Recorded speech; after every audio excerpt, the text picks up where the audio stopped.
Nothing can be more frustrating when you sit down to watch one of your favorite programs on Peacock App and you run into issues streaming it. Well, in today's tech video, I'm going to show you how to fix Peacock App if it isn't working on Firestick.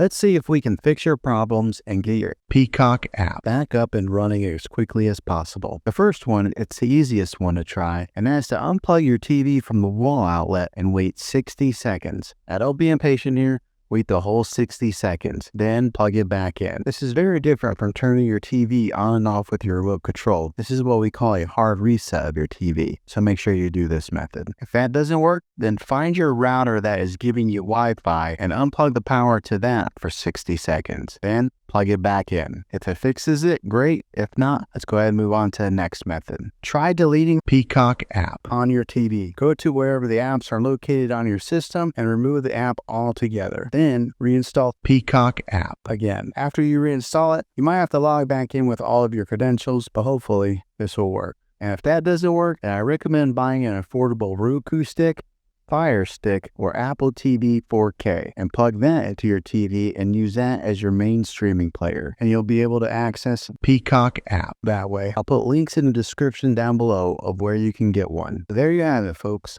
If this video was helpful, go ahead and click a thumbs up on it. Go ahead and subscribe to my channel. I make tech videos all the time, and I would love to have you back in the next one. Take care.